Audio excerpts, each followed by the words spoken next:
Hello guys आज हूँ અને મારો છોકરો જો એક ભાજી તોડવા ગઈશ ત્યાં જઈને આગળની વાત કરીએ।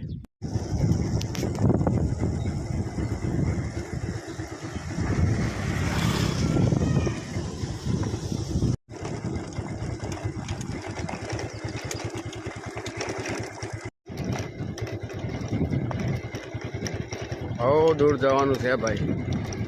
જો ભાઈ ફાઇનલી પહોંચી ગયા હવે આપણા લોકેશન પર।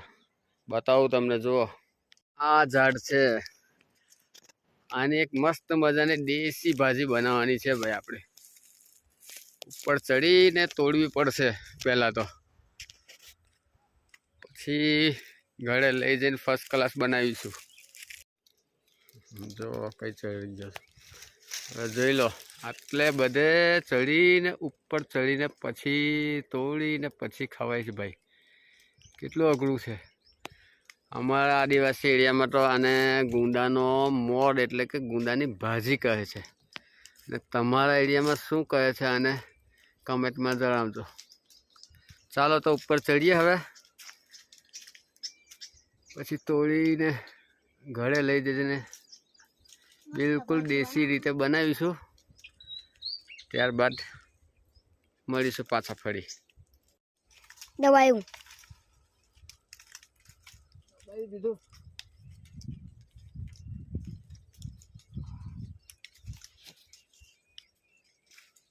બંધ કર દે। એટલે ગાઈસ જો અમે તોડીને નીચે આવી ગયો છું ને આ જે બહાર કાઢીને બતાવું બેટા। હા જો એટલા મસ્ત લાગે। હવે વિડીયોમાં બન્યા રહેજો, ઘરે જઈને એકદમ દેશી રીતે બનાવીશું આપણે ને શેર કરીશું તમારી સાથે। ચાલો તો ઘરે જઈને મળીએ। ચાલો ભાઈ ઘરે જવા નીકળી ગયા છે।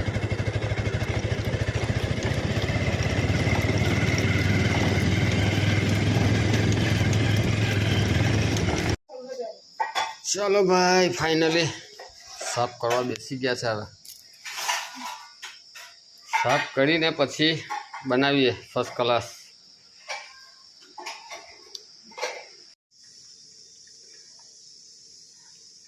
ભીડી લે ને આ ચાલ ને ભીડી લે। જો ભાઈ સાફ થઈ ગઈ ફર્સ્ટ ક્લાસ।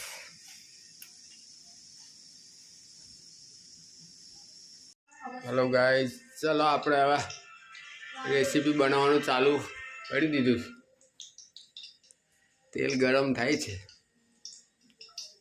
જો ડુંગળી લઈ લીધી થોડીક, થોડા ટામેટા, આદુ લસણનું પેસ્ટ અને બીજો બધો મસાલો।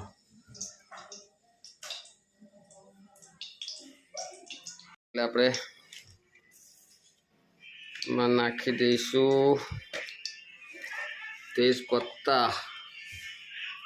આપણે આપણું તેલ ગરમ થઈ ગયું છે તો બસ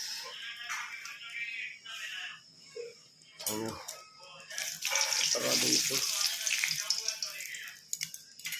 એમાં નાખી દઈશું આપણે ડુંગળી।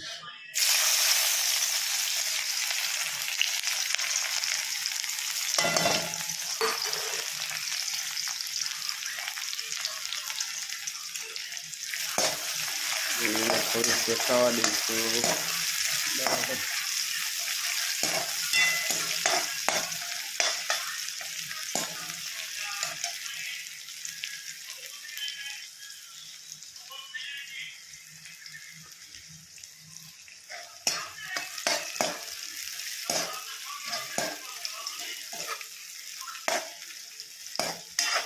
ગોલ્ડન કલર થઈ જાય ડુંગળી, ત્યારબાદ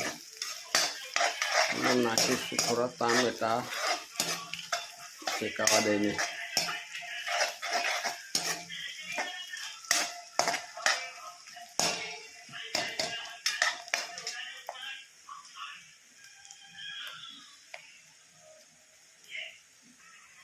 ચાલો ભાઈ ડુંગળી આપણી શેકાઈ ગઈ છે, હવે એમાં નાખીશું ટામેટા।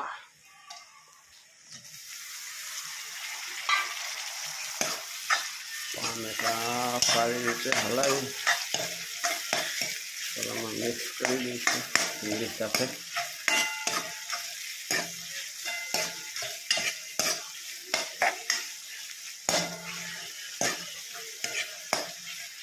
બે મિનિટ પાકવા દઈશું ટામેટાને બરાબર. ચાલો દોસ્તો, ટામેટા આપણા પાકી ગયા છે. હવે નાખીશું એમાં આદુ લસણ પેસ્ટ. એને પણ થોડી વાર પાકવા દઈશું સારું કરીને.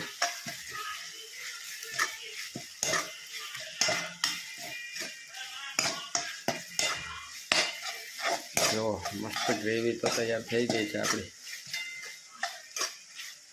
સરસ, હવે બધું પાકી ગયું છે તો થોડું આપણે સ્વાદ અનુસાર નાખી દઈશું મીઠું.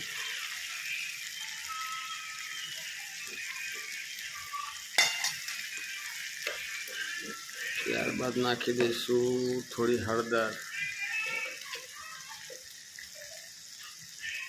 બિલકુલ દેશી સ્ટાઇલમાં બનશે ભાઈ.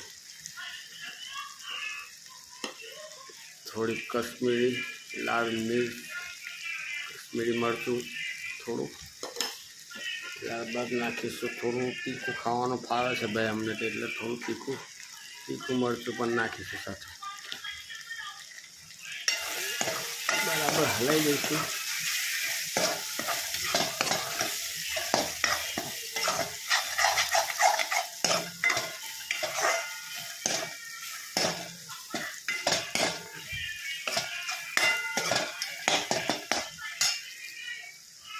આ રહ્યો ભાઈ આપણો મેન ગુંદાનો મોર. આને આપણે 2-3 પાણીથી તો સારો કરીને ધોઈ નાખ્યો છે. હવે નાખી દઈશું આપણા મસાલામાં.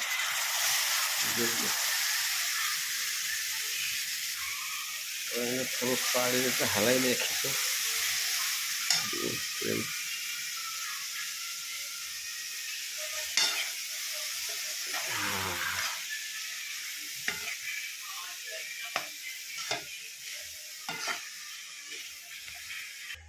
ચાલો ભાઈ, હવે આને થોડી વાર લો ફ્લેમ પર પાકવા દઈશું. તો ગાઈસ, ફાઇનલી આપણી ભાજી બફાઈને રેડી થઈ ગઈ છે. હવે નાખીશું એમાં થોડી છાશ.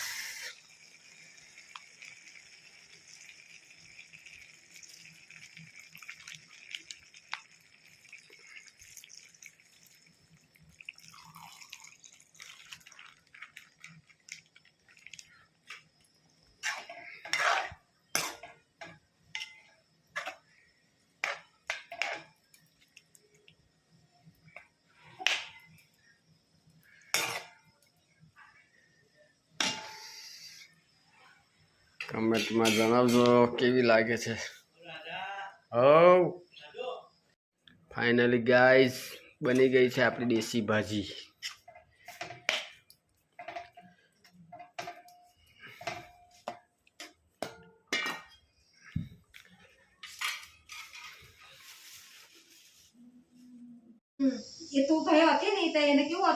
ફાઇનલી ગાઈસ, આપણી ગામડાની દેશી રેસીપી બની ગઈ છે. ને તમે જરૂરથી કમેન્ટ કરીને જણાવજો કેવી લાગી અમારી દેશી ગામડાની રેસીપી. ઓકે, ગુડ નાઇટ, જય માતાજી.